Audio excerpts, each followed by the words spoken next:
everybody! We're going to do a little bit of a cooking demonstration today. This is one of my favorite labs. Everyone always really loves this one. So we're going to make it for supper, and Mr. Day is taking a video of it, which we'll see how that goes. But we're making vegetable stir fry, which should have been done last week, but we're doing it now because we're all out of order. So I'm going to attach a link to an infographic where I got this recipe from. It has like lots of different options to kind of build your own stir fry. So we are just doing a variation of it, but you can kind of do whatever vegetables or protein or grain that you want to add in. Okay, so you can do any vegetables that you want, anything that you have. Really, we're in the last leg of our groceries, so these are just the bare bottom of the fridge vegetables, but here we go. So we have broccoli, bok choy, carrots, bell peppers, mushrooms, onions, some frozen peas and carrots, and then some baby corn that we're gonna chop. Corn! Yikes. So we're gonna chop these up. Mr. Day knows my phone policy. He should not have had that on. But anyways, so the first step is to prep everything. So you need to get everything out because the recipe kind of goes fast once you get going. So have all your vegetables out, have all the sauce ingredients out, and then chop them so that you can throw them all in the pan kind of as they're ready. Some vegetables take longer to cook than others, like mushrooms cook really, really fast, carrots take a while. So I typically do it in stages.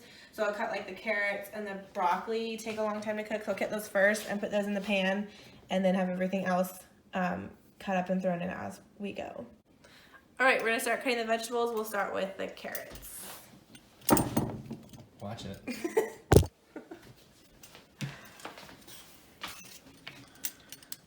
Cutting the carrots. Stop.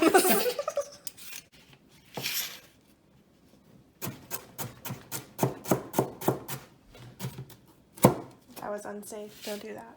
What if you pretend to lose a finger? Ah! Just kidding. That You was missed lame, it. Miss Braun. It's Mrs. Day to you, Oh, sir. that's right. Peppers. Stop.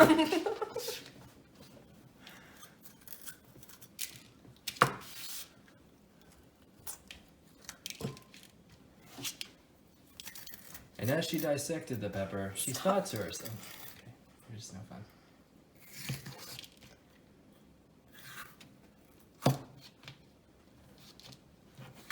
Ooh, skin side down, folks. Skin side down. Don't be an amateur.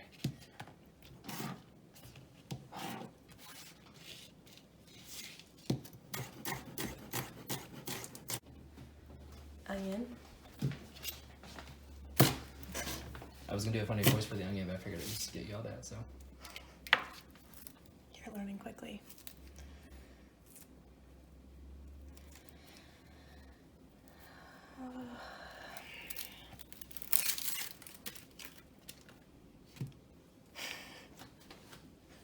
Oh, did you?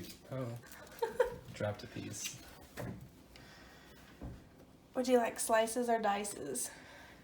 I always like my food sliced, please. Thank you. Oh, let's do diced, actually.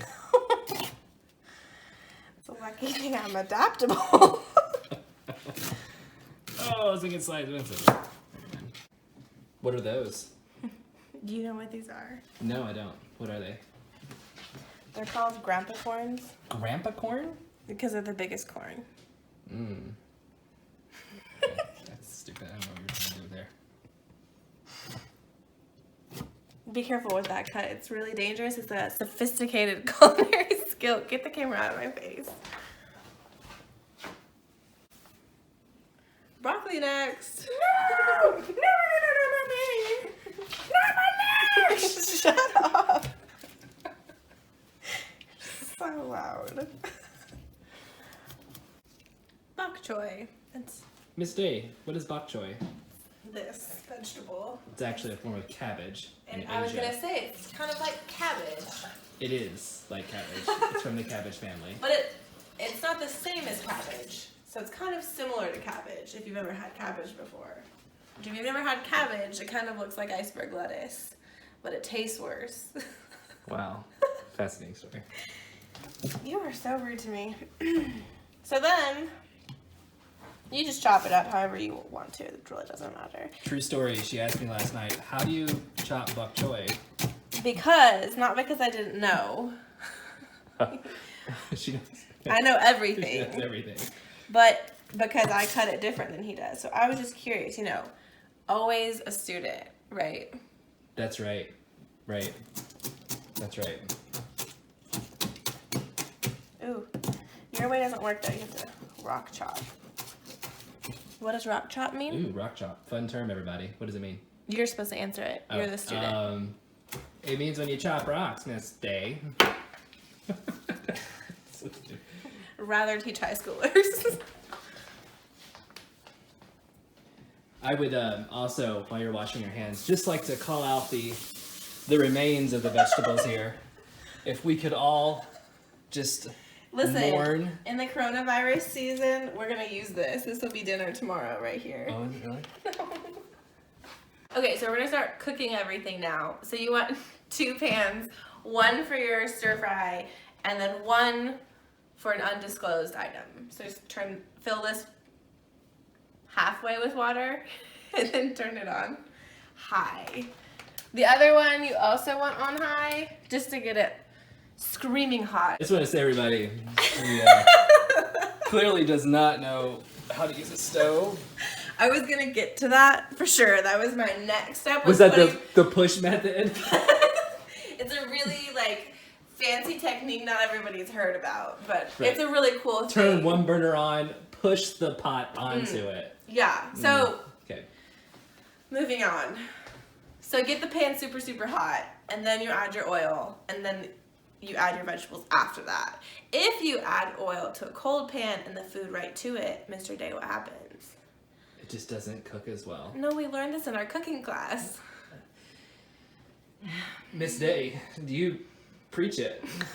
It gets soggy because it just soaks it up. Because it's It not does, hot yeah. enough to cook it or fry it right away, so it just soaks everything up. So you want your pan to be hot, the oil to be hot. When the food hits the pan, it should sizzle. So you can use any oil that you want to. We like olive oil and sesame oil a lot. We use sesame oil in anything that's Asian-esque.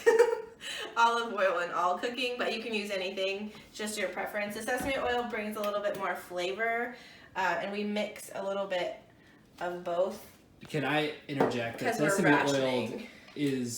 sesame oil is primarily a flavor agent. It's not necessarily like something you would use to fry food in.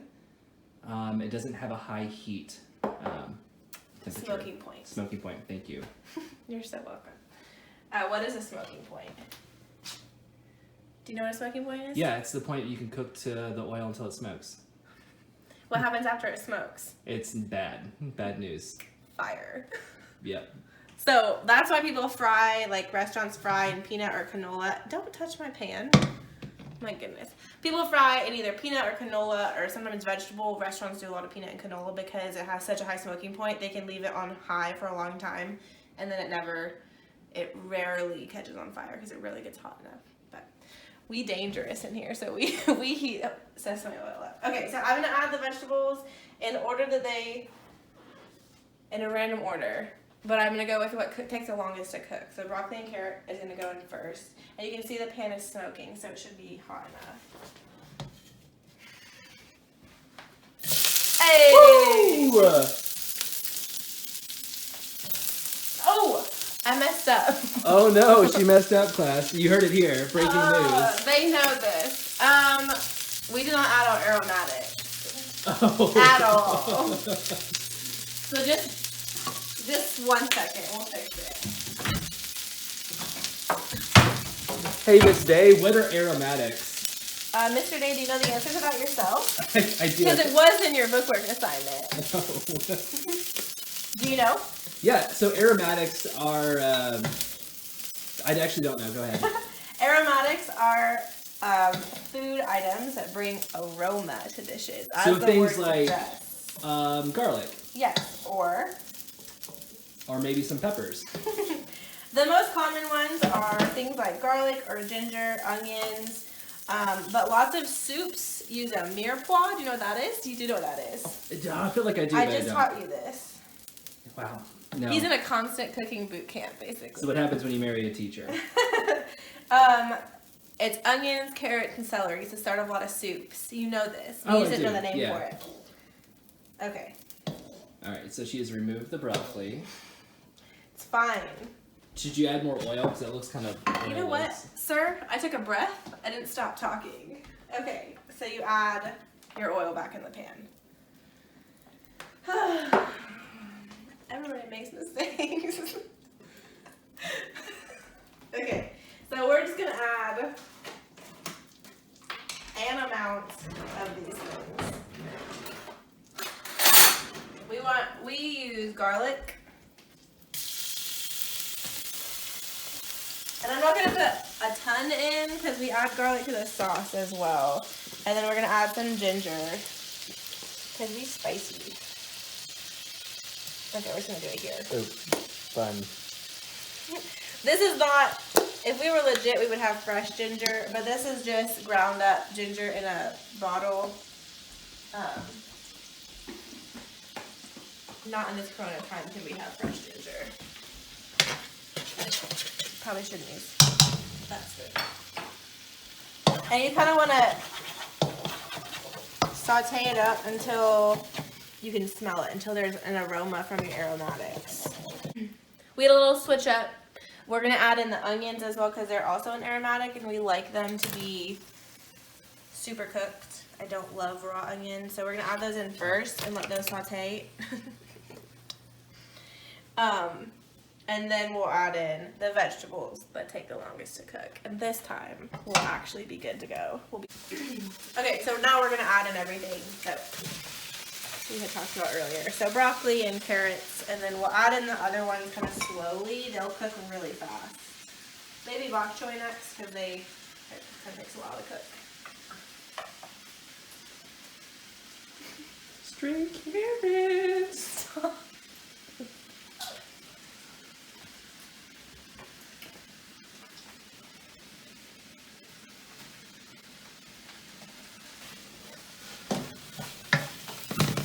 And you don't want to cook this until it's all the way cooked.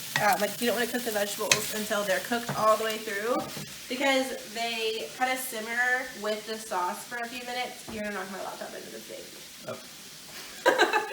Oh. They simmer for a few minutes with the sauce, and so if you've already cooked them all the way through and then you make them simmer, they will be super overcooked. And nobody wants overcooked vegetables.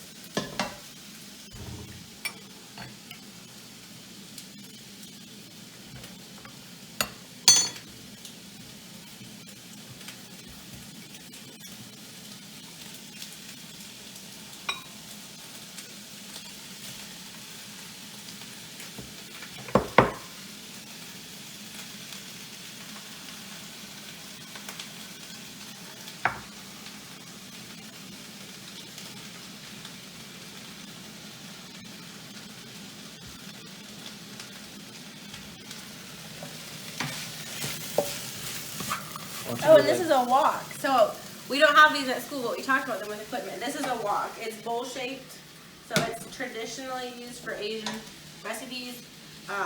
But you could use it for anything. What did you make in it today? You cooked something in it. I just cooked sausage in it. Which is not what it's intended No, for. but the other night did make fried rice in it. Yeah. It's just really good to make a lot of food, and it's great for stir fries. Yeah, Why? because of its bowl shape. Bowl. Bowl. So we're just gonna kind of let this simmer. One thing I do sometimes is it cooks a little faster. Like once it's stir fried a little bit, if you put a cookie sheet over it or a lid on it, if the pan has a lid, it'll cook a little faster. So we just need this to cook while we make this sauce. I am gonna put a cookie sheet on it. We're making the sauce now. It's super easy. Just have everything into a bowl or something, whatever you have, we're just gonna go. So I'm gonna start with the brown sugar because I don't want to wash the tablespoon. So you need a tablespoon of brown sugar. I just realized I still have to wash the garlic. It's fine. Tablespoon of brown sugar. 3 tablespoons of garlic, or 3 cloves of garlic is what it says, but we cheat and have it minced already, so. That's a lot of garlic.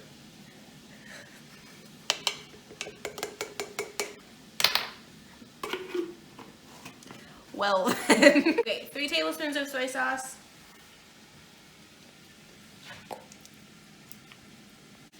1 tablespoon of rice vinegar, and rice vinegar smells horrible, just like all vinegars, but it's really, really necessary. It helps. Vinegar helps add a little bit of a bite to a sauce, so it without it, it's just kind of a little bland or flat. Rice vinegar. And then you need a 1/2 cup of water, which I did measure, and then a tablespoon and a tablespoon and a half of cornstarch. And what does cornstarch do? It is a thickening agent. Yes, it thickens things. So when we cook this sauce, it will bubble up and become super thick and awesome. Without the cornstarch, that would not be possible. And then you just need to stir this up. And you'll want to, it'll settle as we do the other things. So just stir it up. Oh, stir it up again. So in class, when we make this, we always give the choice to students if you want to add rice or ramen to it. If you were to make this at home without rice or ramen, trying to feed a family, it wouldn't go super far. So this kind of helps the recipe go a lot farther. And honestly, for like no more money, right? A box of rice, like $1. Ramen, how much? 25 cents. Thank you. 10 cents sometimes. Ooh. So the ramen packets are notoriously unhealthy because of which part of it, like what in it is unhealthy. The flavoring. Which has high sodium. Yes, it has high sodium. The noodles also are just plain like bleached white flour noodles. They're not super healthy, but if you take the seasoning packet out, they're just really fast cooking noodles. So they're not terrible for you. They're just like any other noodle that you would get from your pantry. We have this one, or we have a fancier option as well, but the nutrition's really not that much better on either of them. But we have this fancy ramen. That's the only ingredients are organic brown rice flour and organic millet flour, which millet's another type of grain. And so we use these in our recipes just to feel a little bit better about eating ramen. So we're going to add 2 little blocks to the boiling water that we started earlier. And really just follow the instructions on whatever packet you use. If you use rice, just follow the rice instructions. If you use ramen, follow the ramen instructions. But those should cook up pretty quick, whatever you do use. And we'll just mix that in with the stir fry. Alright, so now it's time to add the sauce to the vegetables. They look fairly cooked. They're not totally soft, but they are definitely cooked a little bit. So take your sauce and mix it up a little bit just so that cornstarch is incorporated. And then you push all your vegetables to the side and make a little valley. Donut hole. Donut hole, thank you. And then you pour your sauce in the middle there. Make sure you get all the cornstarch and everything out. And then you let it sit. Stir it occasionally. Don't have your heat on high because you'll burn this, but like medium high. And just kind of watch it. And it'll go from this nice caramely brown to a really deep brown. And as it's doing that, it is thickening. So it'll start kind of in the edges here. It'll start bubbling and you'll be able to see it. It's already like a dark brown and it's bubbling, so it's getting thicker. You just want it to sit. Don't stir it in. If you stir all your vegetables in while it's trying to thicken, it won't be able to thicken because it'll be too spread out. You want it to thicken in the pan like this. Please look at this. So see how nice and bubbly and dark brown it's getting there? That's perfect. You just want it to be dark brown all the way across. Okay, so just finish up your noodles however the package says to. We're just going to drain these really quick and then bring them back over here because we're going to mix them directly into the stir fry. So this sauce is perfect. It's super thick and delicious, so we just kind of mix this up. And then do you mind if our noodles are mixed right in? Mix those noodles.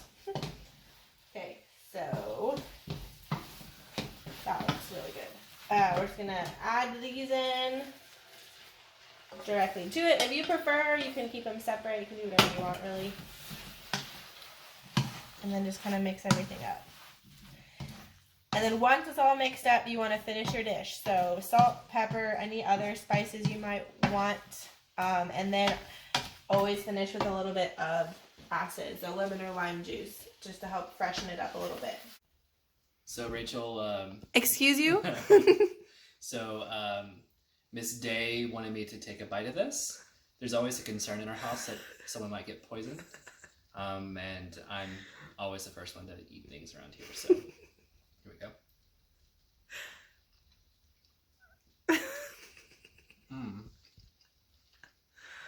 Getting a strong hint of brown sugar, broccoli, lemon juice, and all the other things you just put into this dish. You're such an idiot. It's really good. Thanks, Miss Day.